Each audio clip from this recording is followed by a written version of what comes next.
Hello and welcome everyone. I am Songita and you are watching English with Songita ma'am channel. So সবাইকে welcome in our channel. আশা করি সবাই ভালো আছো এবং সুস্থ রয়েছো। তো আজকে আমাদের কিন্তু ফার্স্ট ক্লাস নিউ ইয়ারের, তো সবাইকে হ্যাপি নিউ ইয়ার, নতুন বছরের অনেক অনেক শুভেচ্ছা। নতুন বছর তোমাদের ভালো কাটুক এই প্রার্থনাই করি। তো এতদিন কিন্তু আমরা এক্সারসাইজ মেনের জন্য ক্লাস করছিলাম, বাট আজকে থেকে কিন্তু আবারও আমরা ডাব্লিউপি মেনের জন্য ডিটেলস ক্লাস স্টার্ট করছি। তো এভরিডে সঠিক সময়ে ক্লাস করার জন্য চ্যানেলটিকে সাবস্ক্রাইব করবে এবং পাশে থাকা বেল আইকনকে ক্লিক করে অল নোটিফিকেশন অন করতে ভুলবে না, যাতে তোমাদের কোনো নোটিফিকেশন ইস্যু না হয়। অ্যান্ড যারা এখনও আমাদের ফেসবুক এবং টেলিগ্রাম গ্রুপে যুক্ত হওনি, ইজি স্টাডি সহজপাঠ লিখে সার্চ করো এবং যুক্ত হয়ে যাও আমাদের গ্রুপে নিজেকে আপডেট রাখার জন্য। আর মাস্ট টেলিগ্রাম গ্রুপে যুক্ত হবে, কারণ সেখানে কিন্তু সমস্ত রকম ক্লাসের লিঙ্ক প্রোভাইড করা হয়ে থাকে। তো অনেকেরই কিন্তু এক্সারসাইজ মেন এক্সাম ভালো হয়েছে, যাদের ভালো হয়েছে ওয়েল অ্যান্ড গুড, বাট যাদের একটু খারাপ হয়েছে তাদেরকে আমি বলবো টেনশন করো না, রেজাল্ট আসা পর্যন্ত ওয়েট করো এবং সেই সঙ্গে ডাব্লিউপি মেনের জন্য প্রিপারেশন নিতে থাকো। ওকে, তো চলো আমরা নেক্সট দেখে নেবো। তো এটাই আমাদের সিলেবাস ডাব্লিউপি মেনের জন্য, বাট এখান থেকে কিন্তু অনেকগুলো টপিক আমি তোমাদেরকে কমপ্লিট করে দিয়েছি। একটা হলো gender and number, next tense, voice change, narration change, parts of স্পিচের অনেকটা কমপ্লিট হয়েছে, কিছুটা বাকি, এবং সেই সঙ্গে মোডাল ভার্ব। তো কিছুদিন আগে আমি কিন্তু তোমাদেরকে একটা কমিউনিটি পোস্ট করেছিলাম আমাদের চ্যানেলে। তো সেখানে আমি তোমাদেরকে এটাই বলেছিলাম যে তোমরা ডাব্লিউইপির জন্য কোন টপিকে ক্লাস করতে চাও। তো অনেকে কিন্তু বলেছো যে ম্যাম বেসিক থেকে স্টার্ট করুন, বাট একটা জিনিস বোঝো, এই টপিকগুলো কিন্তু আমি অলরেডি কমপ্লিট করিয়ে দিয়েছি বা অনেকেরই কিন্তু কমপ্লিট হয়ে গেছে। তো এই টপিকগুলো এখন আমি করাচ্ছি না। আজকে আমি তোমাদের যে টপিকটা স্টার্ট করব সেটা হলো সিম্পল, কমপ্লেক্স এবং কম্পাউন্ড সেন্টেন্সের। ওকে, কারণ এই টপিকটা অনেকেই অর্থাৎ কেউই শেখোনি এখনো। তো যারা নিউ আছো তারাও শিখতে পারবে, যারা ওল্ড স্টুডেন্টস তারাও শিখতে পারবে। তো একটা জিনিস বলবো, যদি ডিটেলস ক্লাস করতে চাও বেসিক থেকে, সেক্ষেত্রে প্লেলিস্টে যাও এবং সেখান থেকে ডাব্লিউএপি ইংলিশ ক্লাস 2021 যে প্লেলিস্টটা রয়েছে এখানে গিয়ে সার্চ করো। এই যে টপিকগুলো কমপ্লিট হয়েছে এখান থেকে টোটাল 56 ক্লাস কমপ্লিট হয়েছে। তো এইগুলো ধীরে ধীরে দেখতে থাকো এবং নিউ যেগুলো এখন করাচ্ছি সেগুলো কন্টিনিউ দেখতে থাকো। ওকে, অ্যান্ড এরপর তোমরা যে টপিকটা আমাকে করাতে বলেছো সেটা হলো রিঅ্যারেঞ্জ, অর্থাৎ আমাদের এক্সারসাইজ মেনে অনেকগুলো কোশ্চেন এসেছে রিঅ্যারেঞ্জ থেকে। তো আফটার অর্থাৎ সিম্পল, কমপ্লেক্স, কম্পাউন্ড সেন্টেন্সের পর আমরা কিন্তু রিঅ্যারেঞ্জের যে টপিকটা রয়েছে সেটা কিন্তু স্টার্ট করব। বোঝাতে পারলাম? যারা এই ক্লাসগুলো করোনি অর্থাৎ যারা নিউ স্টুডেন্টস তাদেরকে আমি রিকোয়েস্ট করছি প্লেলিস্টে যাও এবং সেখান থেকে ডাব্লিউইপি ইংলিশ ক্লাস 2021 যে প্লেলিস্টটা রয়েছে এখান থেকে এই টপিকগুলো কমপ্লিট করে নাও। নেক্সট নিউ যেগুলো সেগুলো কন্টিনিউ করতে থাকো। ওকে, তো যে টপিকগুলো বাকি রয়েছে সেগুলো আমি কমপ্লিট করানোর পর আবারও কিন্তু এই টপিকগুলো অর্থাৎ টেন্স, ভয়েস, ন্যারেশন চেঞ্জ এগুলো কিন্তু আমি তোমাদেরকে রিভিশন করিয়ে দেবো ডাব্লিউপি মেনের জন্য। আই হোপ কি বোঝাতে পারলাম? তো আজকের টপিক কি? আজকের টপিক হলো সিম্পল, কমপ্লেক্স এবং কম্পাউন্ড সেন্টেন্স। তো চলো শুরু করা যাক। সো সবাইকে গুড মর্নিং অ্যান্ড সুপ্রভাত জানিয়ে শুরু করছি আজকের ক্লাস। তো চলো লেট স্টার্ট, শুরু করি। ওকে, তো দেখো ফার্স্টে কি রয়েছে ক্লজ, বাট আমি তোমাদেরকে কি বললাম সিম্পল, কমপ্লেক্স এবং কম্পাউন্ড সেন্টেন্স করাবো। তো এটা একটা ইম্পর্টেন্ট টপিক যেটা হলো আমাদের 10th লেভেল অর্থাৎ মাধ্যমিকে ছিল, বাট এটা এতটাই জটিল, অনেকের কাছে এটা জটিল মনে হয়। তো সেক্ষেত্রে আমরা কি করেছি, ওই টপিকটাকে অ্যাভয়েড করে এসেছি বা ইগনোর করেছি। বাট আজকে তোমাদেরকে আমি রিকোয়েস্ট করব একদমই ইগনোর করবে না, ক্লাসটা প্রথম থেকে শেষ পর্যন্ত দেখতে থাকো। আই হোপ কি টপিকটা তোমাদের কাছে ইজি মনে হবে। তো সিম্পল, কমপ্লেক্স এবং কম্পাউন্ড সেন্টেন্স শেখার পূর্বে আমাদের যে জিনিসটা জানা দরকার সেটা হলো ক্লজ। ইম্পর্টেন্ট একটা টপিক, এটাও অনেকেই ভয় পাও এই টপিকটা, বাট ক্লাসটা কন্টিনিউ করবে। ওকে, তো ক্লজ কি চলো আগে এটা বুঝে নিই। দেখো ক্লজ কথার অ্যাকচুয়ালি মিনিং যেটা সেটা হলো বাক্যাংশ। যদি এক কথায় আমাকে জিজ্ঞাসা করো ক্লজ কথার অর্থ কি, সেটা হলো বাক্যাংশ। বাক্যাংশ মানে কি, বাক্যের একটি অংশ। তো চলো এখানে ডেফিনেশন বা সংজ্ঞা কি রয়েছে দেখে নিই। বলেছে ক্লজ হলো বাক্যের একটি অংশ যার একটি সাবজেক্ট ও একটি ফাইনাইট ভার্ব থাকে। তো সাবজেক্ট মানে কি, সাবজেক্ট মানে কর্তা। তোমরা নিশ্চয়ই জানো যখন আমরা ইংলিশে কোনো সেন্টেন্স তৈরি করি তখন প্রথমে সাবজেক্ট থাকে, তারপর ভার্ব থাকে, তারপর অবজেক্ট থাকে। সাবজেক্ট মানে হলো কর্তা। তো সেন্টেন্সে সাবজেক্ট অর্থাৎ কর্তা তো অলওয়েজ থাকে, বর্তমান, তাই না? বাট এখানে কি বলেছে দেখো, একটা ফাইনাইট ভার্ব থাকবে। তো ফাইনাইট ভার্ব কি, তোমরা নিশ্চয়ই যারা ওল্ড স্টুডেন্টস তারা নিশ্চয়ই জানো ভার্বকে আমরা দুটো ভাগে ভাগ করতে পারি, একটা হলো ফাইনাইট ভার্ব, একটা নন ফাইনাইট ভার্ব। আমি তোমাদেরকে ডিটেলস ক্লাসে করিয়েছি। তো ফাইনাইট ভার্ব কি, সমাপিকা ক্রিয়া, অর্থাৎ যার নিজস্ব একটা মিনিং থাকে। তো আরো যদি সংক্ষেপে যদি জানতে চাও যে অ্যাকচুয়ালি ফাইনাইট ভার্ব কি, তো আমি তোমাদেরকে এটাই বলবো যে ভার্বের 1 নম্বর রূপ, 2 নম্বর রূপ এবং 3 নম্বর রূপ অর্থাৎ প্রেজেন্ট, পাস্ট এবং পাস্ট পার্টিসিপল, এই তিনটে রূপ বর্তমান থাকে, তাদেরকে কিন্তু আমরা ফাইনাইট ভার্ব বলে থাকি। কি বললাম আরো একবার, যে ভার্বের 1 নম্বর রূপ, সেকেন্ড রূপ অর্থাৎ ফার্স্ট ফর্ম, সেকেন্ড ফর্ম এবং থার্ড ফর্ম, এই তিনটে ফর্ম বর্তমান থাকে, তাদেরকে কিন্তু আমরা ফাইনাইট ভার্ব বলে থাকি। অর্থাৎ প্রেজেন্ট রূপ, পাস্ট রূপ এবং পাস্ট পার্টিসিপল রূপটা যার থাকে তাদেরকেই আমরা ফাইনাইট ভার্ব বলে থাকি। ফাইনাইট ভার্ব কথার অর্থ হলো সমাপিকা ক্রিয়া। ওকে, তাহলে এখানে একটু এটা বলে দিই যে নন ফাইনাইট ভার্ব কি। অ্যাকচুয়ালি নন ফাইনাইট ভার্ব হলো সেইগুলো যেটার বেঙ্গলি মিনিং হলো অসমাপিকা ক্রিয়া। ওকে, যার নিজস্ব অর্থাৎ যার 1 নম্বর, 2 নম্বর এবং 3 নম্বর রূপ বর্তমান থাকে না, তাদেরকেই আমরা নন ফাইনাইট ভার্ব বলে থাকি। যদি এক্সাম্পল জানতে চাও তো একটা হলো ইনফিনিটিভ অর্থাৎ 2 প্লাস ভার্বের 1 নম্বর রূপ। কি বললাম, 2 প্লাস ভার্বের 1 নম্বর রূপ, এদেরকে আমরা নন ফাইনাইট ভার্ব বলে থাকি। আর একটা হলো জিরান্ড অর্থাৎ ভার্বের সঙ্গে যখন আমরা আইএনজি যুক্ত করি সেটাকে আমরা জিরান্ড বলি। তো এটাকেও কিন্তু আমরা নন ফাইনাইট ভার্ব বলে থাকি। তো আই হোপ কি ফাইনাইট এবং নন ফাইনাইট ভার্ব কাকে বলে এটা বুঝতে পারলে। তাহলে ক্লজ কি, ক্লজ হলো বাক্যের একটি অংশ যার একটা সাবজেক্ট এবং একটা ফাইনাইট ভার্ব থাকে। ওকে, এবার দেখো কি বলেছে, ক্লজ প্রধানত 3 প্রকার। তো এই ক্লজকে আমরা কয় ভাগে ভাগ করতে পারি, 3 ভাগে। একটা হলো প্রিন্সিপাল ক্লজ, একটা সাবঅর্ডিনেট ক্লজ আর একটা হলো কোঅর্ডিনেট ক্লজ। ওকে, তো চলো এগুলোর ডিটেলস সম্পর্কে আমরা একটু জেনে নেব। তো প্রিন্সিপাল মানে বুঝতেই পারছো মেইন, যে অর্থাৎ মেইন ক্লজও বলতে পারো, এটার আরেক নাম হলো মেইন ক্লজ। তো এটার ডেফিনেশন কি আছে চলো বুঝে নিই। কি বলেছে দেখো, যে ক্লজ তার অর্থ প্রকাশের জন্য অন্য ক্লজের উপর নির্ভর করে না বরং নিজেই স্বয়ংসম্পূর্ণভাবে নিজের অর্থ প্রকাশ করে তাকে প্রিন্সিপাল ক্লজ বা ইন্ডিপেন্ডেন্ট ক্লজ বা মেইন ক্লজ বলে। অর্থাৎ যার মিনিং প্রকাশের জন্য অন্য কারোর উপর নির্ভর করতে হয় না, নিজেই স্বয়ংসম্পূর্ণ, তাদেরকে কিন্তু আমরা প্রিন্সিপাল ক্লজ বলে থাকি। ক্লিয়ার? জাস্ট একটা এক্সাম্পল দিয়ে আমি তোমাদেরকে আরো সুন্দরভাবে বোঝাবো। কি বলেছে দেখো, I have a cow which is red. তো এখানে দেখো দুটো সেন্টেন্স রয়েছে, একটা হলো I have a cow, the cow is red. Which বলতে কাকে বুঝিয়েছে, ওই কাউকে, তাই না? তো এখানে দুটো সেন্টেন্স অর্থাৎ এখানে কিন্তু দুটো ক্লজ বর্তমান। তো যে ক্লজ স্বয়ংসম্পূর্ণভাবে নিজের অর্থ প্রকাশ করতে পারে তাদেরকেই আমরা প্রিন্সিপাল ক্লজ বলে থাকি। তাহলে অ্যাকচুয়ালি এই সেন্টেন্সের মধ্যে আমাদের প্রিন্সিপাল ক্লজ কোনটা, সেটা হলো আই হ্যাভ এ কাউ, অর্থাৎ আমার একটা গরু আছে যেটা হয় লাল। তো এখানে প্রিন্সিপাল ক্লজ কোনটা হলো I have a cow. I hope কি বুঝতে পেরেছো, দেখো এখানে হুইচ বলতে কিন্তু আমরা কাউকে বুঝিয়েছিলাম, তাই না? তো এটা কিন্তু নিজে স্বয়ংসম্পূর্ণ নয়, এখানে অ্যাকচুয়ালি স্বয়ংসম্পূর্ণ কে, নিজের অর্থ নিজে প্রকাশ করতে পারছে আই হ্যাভ এ কাউ, অর্থাৎ আমার একটা গরু আছে, এ কারোর উপর নির্ভর করছে না। সেই জন্যই কিন্তু এটা হলো আমাদের প্রিন্সিপাল ক্লজ। আর বাকি যেটা সেটা আমাদের সাবঅর্ডিনেট ক্লজ। তো চলো সাবঅর্ডিনেট ক্লজ কাকে বলে আরো সুন্দরভাবে বুঝে নেবো। ওকে, তো ডেফিনেশন বা সংজ্ঞা কি আছে চলো পড়ে নিই। বলেছে যেসব ক্লজ নিজে নিজে অর্থ প্রকাশ করতে পারে না, অর্থ প্রকাশের জন্য তাকে তার প্রিন্সিপাল ক্লজের উপর নির্ভর করতে হয়, তাকে সাবঅর্ডিনেট ক্লজ বা ডিপেন্ডেন্ট ক্লজ বলে। আই রিপিট এগেইন, আমি আরো একবার রিপিট করছি। কি বলেছে দেখো, যেসব ক্লজ নিজে নিজে অর্থ প্রকাশ করতে পারে না, অর্থ প্রকাশের জন্য তাকে তার প্রিন্সিপাল ক্লজ এর উপর নির্ভর করতে হয়, তাকে কিন্তু subordinate clause or dependent clause বলে। তো এখানে লিখে দিয়েছি সাবঅর্ডিনেট মানে কি, সাবঅর্ডিনেট মানে হলো অধীন, অর্থাৎ যে অন্য কারোর উপর নির্ভর করবে। চলো এক্সাম্পল দিয়ে একটু ভালোভাবে বুঝে নিই।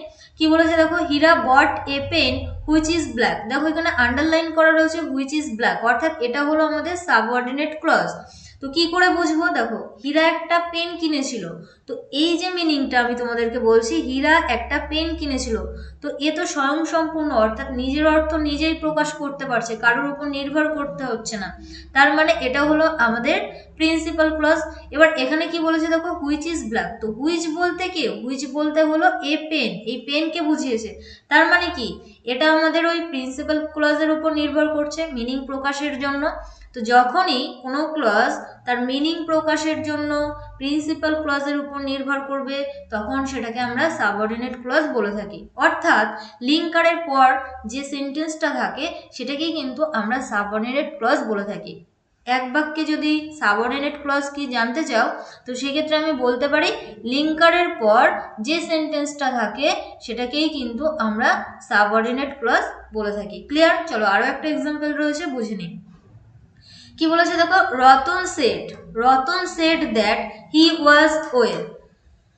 তো রতন বলেছিল, এটা বলেছিল, তাই না? এটা হলো আমাদের principal clause. That he was well, এটা আমাদের কি, এটা হলো আমাদের সাবঅর্ডিনেট ক্লজ। তাহলে আই হোপ কি তোমাদের ক্লিয়ার হলো যে প্রিন্সিপাল ক্লজ কি আর সাবঅর্ডিনেট ক্লজ কি। চলো আমরা নেক্সট দেখে নেব। তো এরপর আসছি, সাবঅর্ডিনেট অর ডিপেন্ডেন্ট ক্লজ প্রধানত তিন প্রকার। কি বললাম? সাবঅর্ডিনেট অথবা আমাদের ডিপেন্ডেন্ট ক্লজ যেটা রয়েছে সেটা হলো তিন প্রকার। ওকে, কি কি? একটা হলো নাউন ক্লজ, একটা হলো adjective clause or relative clause, আর একটা হলো অ্যাডভার্ব ক্লজ। তো এগুলোর সম্পর্কে আমরা একটু জেনে নেব। চলো ফার্স্ট যেটা রয়েছে সেটা হলো নাউন ক্লজ, দেখে নিই কি বলেছে। তো ডেফিনেশন কি রয়েছে, বলেছে যে ক্লজ একটি সেন্টেন্সে যে কোনো নাউনের পরিবর্তে বসে, অর্থাৎ ধরো একটা সেন্টেন্স, সেই নাউন, অর্থাৎ সেখানে তো নাউন বা প্রোনাউন এগুলো বর্তমান থাকে, তাই না? একটা সেন্টেন্সের মধ্যে সাবজেক্ট হিসেবে আমরা কাকে ব্যবহার করতে পারি? নাউন অথবা প্রোনাউনকে।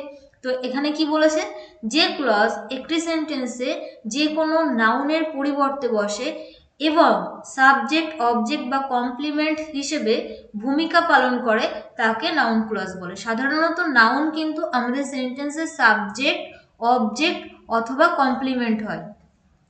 তো এদের পরিবর্তে আমরা যে ক্লজকে ব্যবহার করব সেটাই হলো নাউন ক্লজ। তো এখানে একটা নোট রয়েছে, নোটটা কি বলেছে চলো দেখে নিই। বলেছে নাউন ক্লজের আগে সাধারণত that, what, when, how, why, weather দ্বারা শুরু হয়ে থাকে, অর্থাৎ এগুলো যুক্ত থাকে। তো এখানে এক্সাম্পল রয়েছে, চলো ভালো করে বুঝে নিই কি বলেছে। When he will arrive is dependent on traffic. I repeat again, চলো এক্সাম্পলটা আমরা আরও একবার করে নিই। When he will arrive is dependent on traffic. তো এখানে যেটা, এটা হলো আমাদের ভার্ব, তাই না? ইজ যেটা, সেটা হলো আমাদের ভার্ব। তো তোমরা নিশ্চয়ই জানো ভার্বের পূর্বে আমরা যেটা বসাই সেটা হলো সাবজেক্ট। ভার্বের পূর্বে আমরা কি বসাই? সাবজেক্ট। এবার দেখো, হি উইল অ্যারাইভ, এখানে এটা একটা সাবজেক্ট, এটা একটা ভার্বের পার্ট, তাই না? তো এখানে ভার্বের পূর্বে আমরা যেটা বসাচ্ছি সেটা আমাদের কি হয়? সাবজেক্ট হয়। বাট এখানে যে সেন্টেন্সটা ছিল, অর্থাৎ হি উইল অ্যারাইভ, এটার পূর্বে কি বসেছে দেখো? হোয়েন বসেছে। তো একটু আগেই বললাম যে যদি কোনো সেন্টেন্সের আগে that, what, when, how, why, weather দ্বারা যুক্ত হয়ে থাকে সেটাকেই কিন্তু আমরা নাউন ক্লজ বলে থাকি। আই হোপ কি বুঝতে পারছো। দেখো এখানে যেটা হোয়েন, যেটা সেটা আমরা কি হিসেবে ব্যবহার করেছি, যেহেতু ভার্বের পূর্বে আমরা সাবজেক্টের ব্যবহার করি, তার মানে এই যে টোটাল যে ক্লজটা আমাদের ছিল এটা একটা ক্লজ, তাই না? এটা একটা কি, হোয়েন হি উইল অ্যারাইভ, এটা আমাদের একটা ক্লজ। তাহলে এই ক্লজটা কি হিসেবে ব্যবহৃত হয়েছে? Noun clause. এই ক্লজটা অ্যাকচুয়ালি কি? Noun clause. আর এই নাউন ক্লজটা কি হিসেবে ব্যবহৃত হয়েছে? সাবজেক্ট হিসেবে। তো এখানে দেখো কি রয়েছে? সাবজেক্ট হিসেবে। চলো আমরা নেক্সট এক্সাম্পল দেখে নেব। She was saddened by what she had read. তো বুঝতেই পারছো, দেখো হোয়াট শি হ্যাড রেড, তো হোয়াট দিয়ে যুক্ত ছিল। আর এখানে ফার্স্ট যে সেন্টেন্সটা ছিল সেটা হলো শি ওয়াজ স্যাডেন্ড, আর বাই যেটা সেটা হলো প্রিপোজিশন। আর তোমরা নিশ্চয়ই জানো প্রিপোজিশনের পর অলওয়েজ আমরা যেটা বসাই সেটা হলো অবজেক্ট। তো এই যে ক্লজটা, অর্থাৎ হোয়াট শি হ্যাড রেড, এটা তাহলে কি হিসেবে বসেছে? এখানে এই নাউন ক্লজটা কি হিসেবে বসেছে? অবজেক্ট হিসেবে। তাহলে এটা আমাদের একটা নাউন ক্লজ, যেটা কি হিসেবে বসলো, অবজেক্ট হিসেবে। অর্থাৎ নাউন ক্লজ আমরা সাধারণত তিন ভাবে ব্যবহার করতে পারি, একটা হলো সাবজেক্ট হিসেবে, একটা হলো অবজেক্ট হিসেবে, আর একটা হলো কমপ্লিমেন্ট হিসেবে। তো সাবজেক্ট আর অবজেক্ট যেটা, সেটা আই হোপ কি বুঝতে পেরেছো। নেক্সট যেটা রয়েছে সেটা হলো কমপ্লিমেন্ট। তো কমপ্লিমেন্ট কথার অর্থ কি, পরিপূরক। তো চলো আমরা দেখে নিই এক্সাম্পলটা কি বলেছে। দেখো, a laptop is what I need most. তো এ ল্যাপটপ ইজ, তাই না? তো এটা আমাদের সাবজেক্ট, এটা আমাদের ভার্ব। তো এই যে ইজ, এই যে ভার্ব, এটার কমপ্লিমেন্ট হলো হোয়াট আই নিড মোস্ট। ভালো করে বুঝবে। তো অনেকের মনে হতে পারে যে ম্যাম এটা তো অবজেক্ট, কারণ সাবজেক্টের পর, এই সরি, সাবজেক্টের পর, হ্যাঁ যেটা বলছিলাম, দেখো সাবজেক্টের পর আমরা ভার্ব বসাই, ভার্বের পর আমরা কি বসাই, অবজেক্ট। তো এখানে তো ভার্বের পরে বসেছে, দ্যাট মিনস এটা অবজেক্ট, বাট এটা কিন্তু পরিপূরক। জাস্ট আমি তোমাদেরকে ছোট্ট একটা এক্সাম্পল দেবো। দেখো কি বললাম, he is a doctor. He is a doctor, তাই না? তো এটা হলো আমাদের সাবজেক্ট, এটা হলো আমাদের ভার্ব। এটা কি আমাদের অবজেক্ট না, এটা কিন্তু আমাদের কমপ্লিমেন্ট।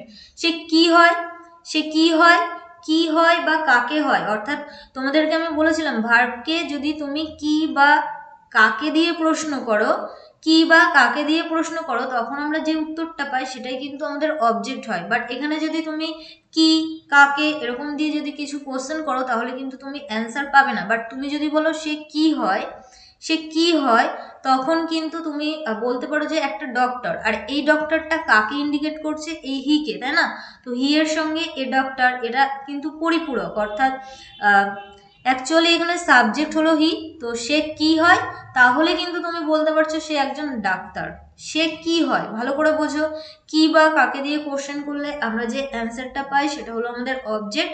বাট এখানে যদি তুমি এই ভার্বকে, অর্থাৎ এখানে ভার্ব কি রয়েছে, হয়, কি হয়, কাকে হয়, এরকম করলে কিন্তু তুমি কোনো অ্যান্সার পাচ্ছ না। বাট তুমি যদি এরকম বলো যে সে কি হয়, সে কি হয়, তো সেক্ষেত্রে তুমি বলতে পারো সে হয় একজন ডাক্তার। তো অ্যাকচুয়ালি এরকমভাবে যখন আমরা কোনো কোশ্চেন করি আর যখন আমরা উত্তর পাই, তখন সেটাকে কিন্তু আমরা কি বলে থাকি, কমপ্লিমেন্ট বলে থাকি। তো এখানেও সেরকম কি প্রয়োজন, অর্থাৎ একটা ল্যাপটপ যেটা আমার প্রয়োজন, তাই না? তো এখানেই হয় যেটা রয়েছে, ইজের পরিপূরক, অর্থাৎ এই ল্যাপটপ যেটা, সেটার পরিপূরক হলো হোয়াট আই নিড মোস্ট। অর্থাৎ আমার প্রয়োজন কোনটা, ল্যাপটপটা। অর্থাৎ এই সাবজেক্টের সঙ্গে এটা কিন্তু পরিপূরক। তো এটা কিন্তু অ্যাকচুয়ালি অবজেক্ট নয়, এটা আমাদের কি, এটা হলো আমাদের কমপ্লিমেন্ট। ওকে। তো নাউন ক্লজ যেটা, অর্থাৎ সেটা সাবজেক্ট হিসেবে বসতে পারে, অবজেক্ট হিসেবে বসতে পারে, অথবা কমপ্লিমেন্ট হিসেবে বসতে পারে। চলো আমরা নেক্সট দেখে নেব। তো এরপর কি রয়েছে দেখো, অ্যাডজেক্টিভ অর রিলেটিভ ক্লজ।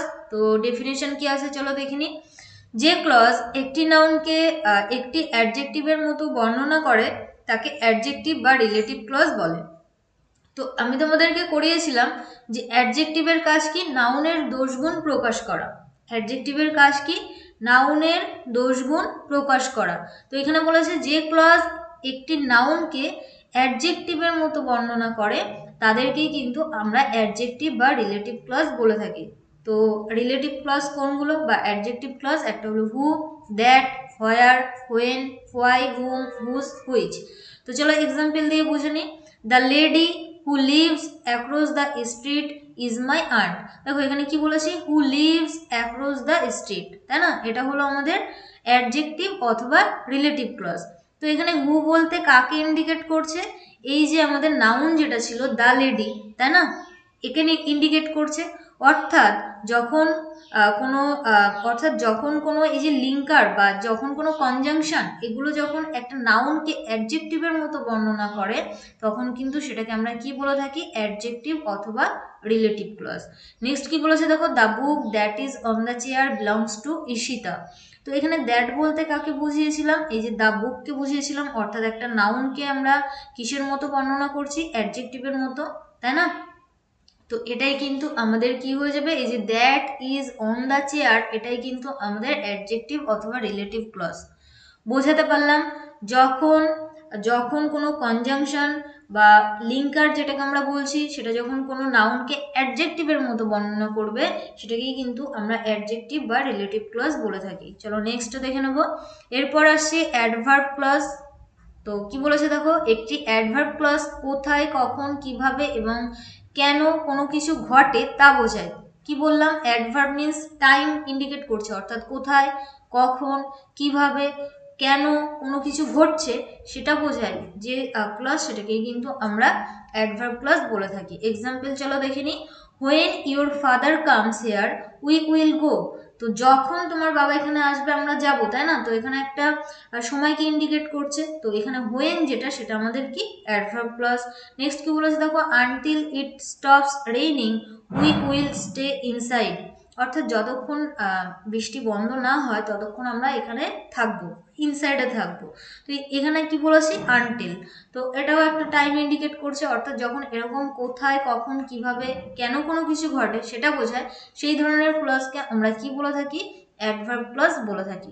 ওকে, তাহলে ফার্স্টে আমরা দেখলাম ক্লজকে আমরা এখানে কি বলেছি। চলো আরেকটু ব্যাকে যাচ্ছি। ক্লজকে আমরা সাধারণত তিনটে ভাগে ভাগ করছি। ক্লজ মানে হলো বাক্যাংশ, অর্থাৎ বাক্যের মধ্যে যে অংশগুলো থাকে তো সেটাকে আমরা বাক্যাংশ বলে থাকি বা ক্লজ বলে থাকি। তিনটে ভাগে ভাগ করছি, একটা হলো প্রিন্সিপাল, একটা সাবঅর্ডিনেট, একটা হলো কোঅর্ডিনেট ক্লজ। তো প্রিন্সিপাল মানে কি, যে নিজেই স্বয়ংসম্পূর্ণ, কারোর উপর নির্ভর করছে না, তাদেরকে আমরা প্রিন্সিপাল ক্লজ বলছি। নেক্সট কি, সাবঅর্ডিনেট ক্লজ, যে প্রিন্সিপাল ক্লজের উপর নির্ভর করে অর্থ প্রকাশ করার জন্য, তাদেরকে আমরা সাবঅর্ডিনেট ক্লজ বলি। আর সাবঅর্ডিনেট কথার অর্থ হলো অধীন। চলো নেক্সট, এরপর আমরা কি শিখলাম, এরপর আমরা শিখলাম সাবঅর্ডিনেট অথবা ডিপেন্ডেন্ট ক্লজ, যে তাদেরকে আমরা তিন ভাগে ভাগ করতে পারি। ভালো করে বোঝো, সাবঅর্ডিনেট ক্লজ অর্থাৎ লিঙ্কারের পর যে ক্লজটা থাকছে তাদেরকে আমরা তিনটা ভাগে ভাগ করছি, প্রিন্সিপাল ক্লজকে নয়। তো তারা আবার তিনটে ভাগে ভাগ হচ্ছে, একটা হলো নাউন ক্লজ হিসেবে ব্যবহৃত হয় বা অ্যাডজেক্টিভ অথবা রিলেটিভ ক্লজ হিসেবে, আর একটা হলো অ্যাডভার্ব ক্লজ হিসেবে।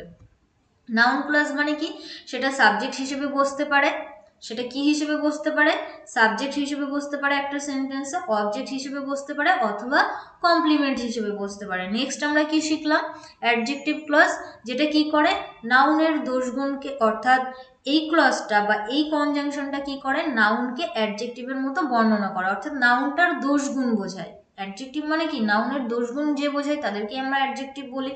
তো এরকম হলে সেটাকে আমরা অ্যাডজেক্টিভ অথবা রিলেটিভ ক্লজ বলছি। নেক্সট আমরা কি শিখলাম, অ্যাডভার্ব ক্লজ। তো অ্যাডভার্ব মানে একটা টাইম ইন্ডিকেট করবে, অর্থাৎ কোথায়, কখন, কিভাবে কোনো কিছু ঘটছে তাকেই আমরা কিন্তু অ্যাডভার্ব ক্লজ বলছি। তো এখানে জাস্ট আমরা দুটো এক্সাম্পল দেখেছি। আই হোপ কি ক্লজ যেটা সেটা তোমাদের ক্লিয়ার হলো। যদি না হয়, অবশ্যই কোথাও যদি বুঝতে না পারো তো সেক্ষেত্রে কমেন্ট বক্সে কমেন্ট করো, আমি তোমাদেরকে রিপ্লাই করব। চলো নেক্সট যেটা রয়েছে সেটা হলো কোঅর্ডিনেট ক্লজ। এটা আবার কি, কোঅর্ডিনেট ক্লজ, চলো বুঝে নিই। তো আমরা যে মেইন ক্লজকে তিনটে ভাগে ভাগ করছিলাম, তার থার্ড যেটা ছিল সেটা হলো কোঅর্ডিনেট ক্লজ। বলেছে দেখো কি, যখন দুই বা ততোধিক সমশ্রেণীর ক্লজ কোনো কোঅর্ডিনেটিং কনজাংশন দ্বারা যুক্ত হয় তখন তাদেরকে কোঅর্ডিনেট ক্লজ বলে। দুই বা ততোধিক সমশ্রেণীর ক্লজ, অর্থাৎ ধরো একটা প্রিন্সিপাল ক্লজ বা তিনটে প্রিন্সিপাল ক্লজ যখন কোনো কনজাংশন দিয়ে যুক্ত হচ্ছে, তো এই যে যুক্ত যাদেরকে দিয়ে করছি তাদেরকেই কিন্তু আমরা কি বলছি, কোঅর্ডিনেট ক্লজ বলছি। এক্ষেত্রে ক্লজ দুটি স্বাধীন থাকে। কি বললাম, এক্ষেত্রে ক্লজ দুটি কিন্তু কি থাকে, স্বাধীন থাকে। তো কাদের দিয়ে আমরা কানেক্ট করি, একটা হলো ফর, একটা এন্ড, একটা নট, বাট, অর, ইয়েট, আর একটা হলো সো। চলো এক্সাম্পল দিয়ে বুঝে নিই। কি বলেছে দেখো, she is sad but she is not broken. তো আগে বলো, এই যেটা রয়েছে শি ইজ স্যাড, এটা principal clause or subordinate clause? এটা কিন্তু আমাদের প্রিন্সিপাল ক্লজ, অর্থাৎ সে হয় দুঃখিত, এটা নিজে নিজেই তার অর্থ প্রকাশ করছে, তার মানে এটা হলো আমাদের কি principal clause. She is not broken, সে দুঃখিত বাট সে কিন্তু ব্রোকেন নয়, তো এটা আমাদের কি নিজেই অর্থ প্রকাশ করছে, শি ইজ নট ব্রোকেন, অর্থাৎ এটাও কিন্তু আমাদের প্রিন্সিপাল ক্লজ। বাট কি দিয়ে যুক্ত হলো, বাট দিয়ে।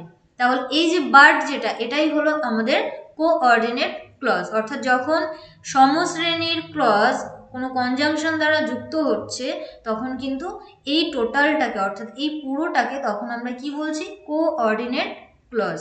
আই হোপ কি বোঝাতে পারলাম। আরও একটা এক্সাম্পল রয়েছে, চলো বুঝে নিই। Rohit stood first and got a prize. ভালো করে বুঝবে, অনেকের এখানে কনফিউশন হতে পারে। আগে বলো, রোহিত স্টুড ফার্স্ট যেটা সেটা principal clause or subordinate clause? তো বুঝতে পারছো, রোহিত প্রথম হয়েছে, তার মানে এটা নিজের অর্থ নিজেই প্রকাশ করছে, এটা হলো আমাদের প্রিন্সিপাল ক্লজ, তাই না? এবার অনেকের মনে হতে পারে এখানে তো ভার্ব দিয়ে শুরু হয়েছে, গট এ প্রাইজ, কে, অর্থাৎ এই প্রাইজটা কে পেয়েছে, রোহিতই পেয়েছে। তার মানে এটা তোমাকে বুঝে নিতে হবে এখানে সাবজেক্ট হিসেবে কে রয়েছে, এখানে সাবজেক্ট হিসেবে কিন্তু রোহিত রয়েছে, অর্থাৎ Rohit got a prize, Rohit একটা পুরস্কার পেয়েছিল। তার মানে এটাও কিন্তু আমাদের প্রিন্সিপাল ক্লজ কি দিয়ে যুক্ত হলো, অ্যান্ড দিয়ে, অর্থাৎ আমাদের কনজাংশন দিয়ে।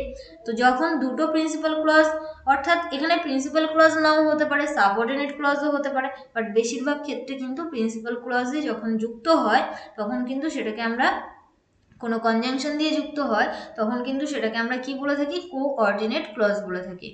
তো এখানে বলেই দিয়েছি যখন দুই বা ততোধিক সমশ্রেণীর ক্লজ, অর্থাৎ একই শ্রেণীর হতে হবে। তুমি একটা প্রিন্সিপাল ক্লজ দিলে, একটা সাবঅর্ডিনেট ক্লজ দিলে তাহলে কিন্তু হবে না, দুটোকেই কি হতে হবে, দুই বা তার বেশি যদি হয় বাট সেম ক্লজ হতে হবে। আই হোপ কি বুঝতে পারলে। চলো আমরা নেক্সট দেখে নেবো। তো এরপর আসছে আমরা সেন্টেন্স। তো সেন্টেন্স কাকে বলে এটা তো তোমরা সবাই জানো, যখন দুই বা তার বেশি শব্দ পাশাপাশি বসে বক্তার মনের ভাব সম্পূর্ণরূপে প্রকাশ করে তখন তাকে সেন্টেন্স বা বাক্য বলা হয়, তাই না? সেন্টেন্স কি করে, সবসময় আমাদের একটা অর্থপূর্ণ চিন্তা বা ভাব প্রকাশ করে থাকে। তো এটা তো বোঝানোর কিছু নেই। Next example, Rahim is a student, Rahim একজন ছাত্র। Rina is going to school, Rina স্কুলে যায়, তাই না? অর্থাৎ যখন দুই বা তার বেশি ওয়ার্ড পাশাপাশি বসে মনের ভাব সম্পূর্ণরূপে প্রকাশ করে তখন তাকে আমরা সেন্টেন্স বলি। এবার এই সেন্টেন্সকে কিন্তু আমরা দুই ভাগে ভাগ করতে পারি, একটা হলো অর্থ অনুযায়ী, মিনিং অনুযায়ী। সেন্টেন্সকে যখন আমরা মিনিং অনুযায়ী ভাগ করি তখন কিন্তু সেটা 5 প্রকার।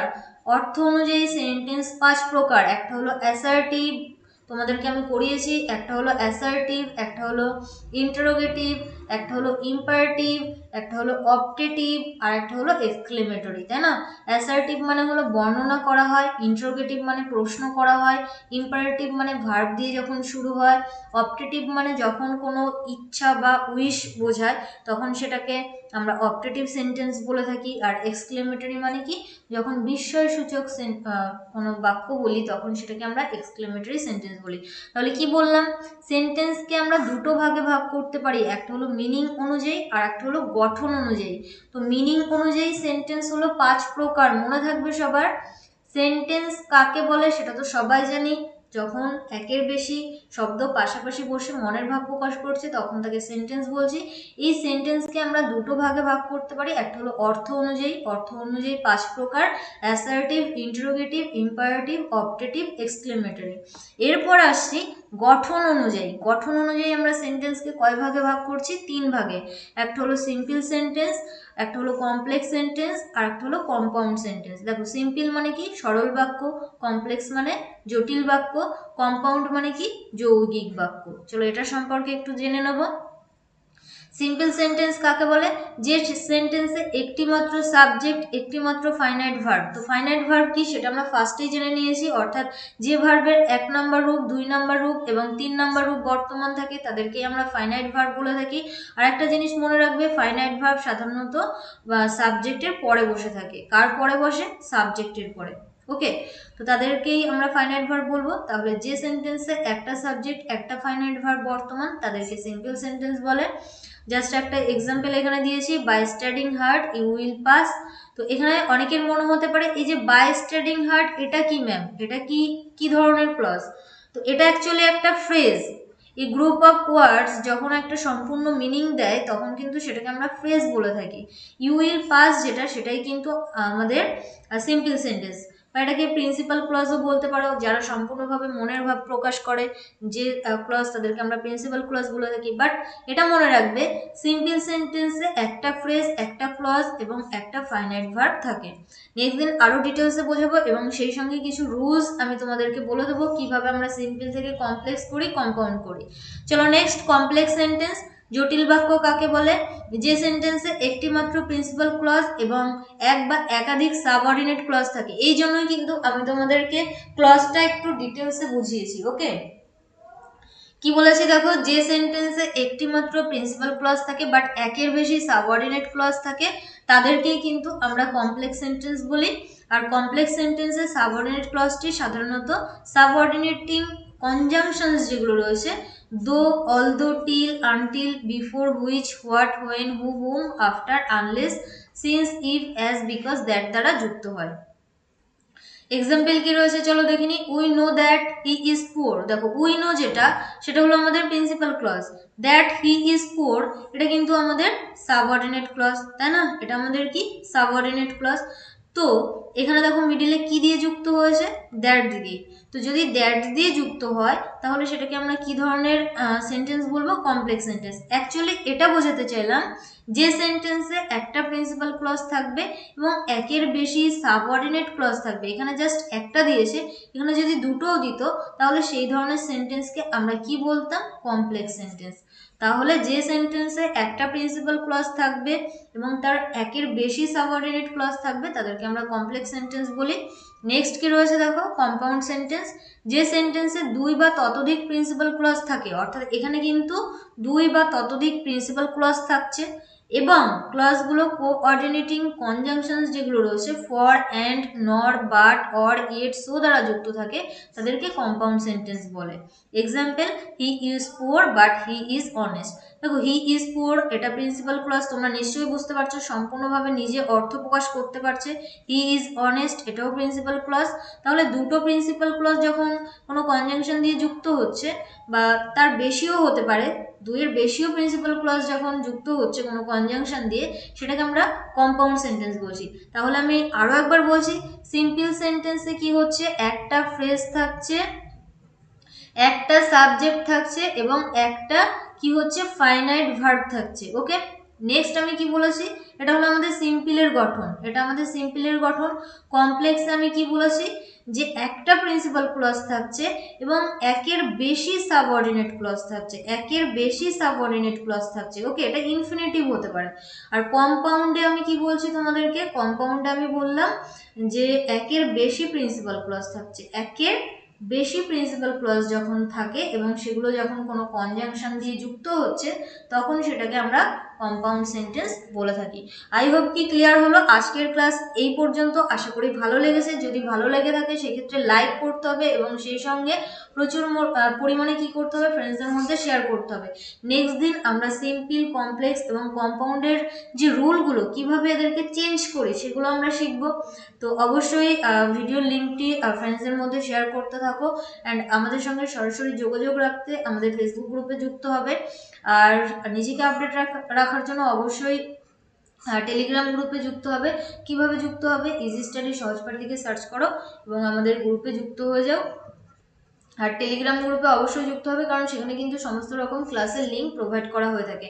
আর আজকে কোথাও যদি বুঝতে অসুবিধা হয় কোনো জায়গা, তো সেক্ষেত্রে কি করবে, ইউজ কমেন্ট বক্স, কমেন্ট বক্সটা ব্যবহার করো, সেখানে গিয়ে কমেন্ট করো, আমি তোমাদেরকে রিপ্লাই করব। তো নেক্সট কি রয়েছে দেখো, নেক্সট থ্যাঙ্কস ফর ওয়াচিং, সবাইকে অসংখ্য ধন্যবাদ শেষ পর্যন্ত দেখার জন্য। আর যারা আজকে ফার্স্ট টাইম ক্লাস করলে, যদি চ্যানেলটিকে সাবস্ক্রাইব করা না থাকে, অর্থাৎ যদি সাবস্ক্রাইব এখনো না করে থাকো তো সাবস্ক্রাইব করে নাও for more updates and live classes.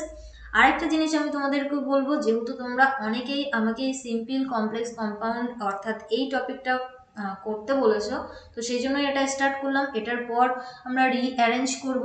আর যারা যারা নিউ স্টুডেন্টস, অর্থাৎ যারা আমাকে বারবার করে বলেছো যে ম্যাম বেসিক থেকে স্টার্ট করুন ডাব্লিউবিপি মেনের জন্য, তো জাস্ট আরেকটু বোঝার চেষ্টা করো। যেহেতু আমরা অনেকগুলো টপিক কমপ্লিট করে ফেলেছি, তো সেই জন্য আমরা আবার পুনরায় ওই টপিকগুলো কন্টিনিউ করতে পারছি না। তো যেগুলো বাকি রয়েছে সেগুলো কমপ্লিট করার পর আবারও কিন্তু আমরা ওই টপিকগুলো রিভিশন দিয়ে দেবো এক্সামের আগে। ওকে, বোঝাতে পারলাম তো। আরেকটা জিনিস করতে পারো, যাদের অর্থাৎ যাদের শেখার খুব ইচ্ছা বেসিক থেকে, তো সেক্ষেত্রে এই ভিডিওর ডেসক্রিপশন বক্সে যাবে এবং সেখান থেকে যে প্লেলিস্টটা রয়েছে অর্থাৎ ডাব্লিউইপি ইংলিশ ক্লাস 2021 এই প্লেলিস্টটা সার্চ করো, এখানে গিয়ে দেখবে টোটাল 56 ক্লাস রয়েছে। তো ওগুলোও দেখতে পারো এবং প্রেজেন্ট এখন বর্তমানে আমি তোমাদের যে ক্লাসগুলো করাচ্ছি এগুলোও কন্টিনিউ করতে পারো।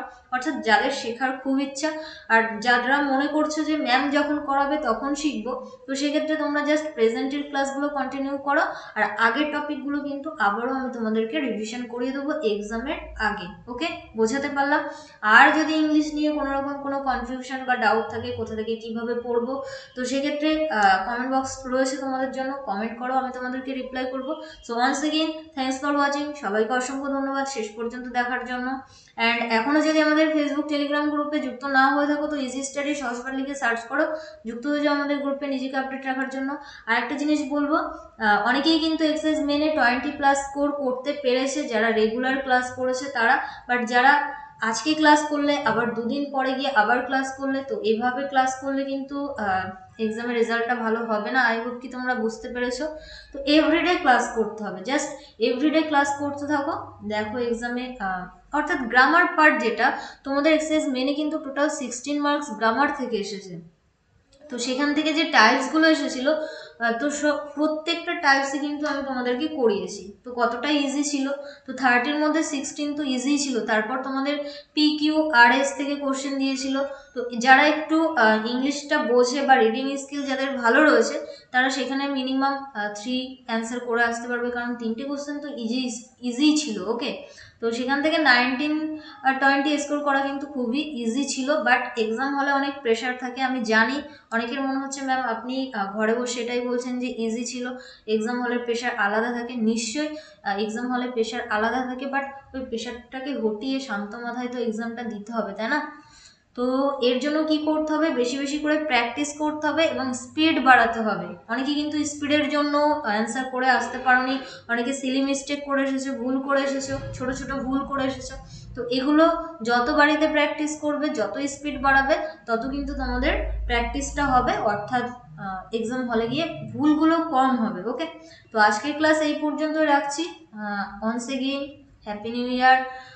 আরও একবার সবার নতুন বছরটা শুভ হোক এই প্রার্থনাই করি। ওকে, তো নেক্সট ক্লাস কবে পাচ্ছ? আগামীকাল 7:30 AM। সেই পর্যন্ত সবাই ভালো থেকো, সুস্থ থেকো, পরিবারের খেয়াল রাখো, and finally let's learn with happiness.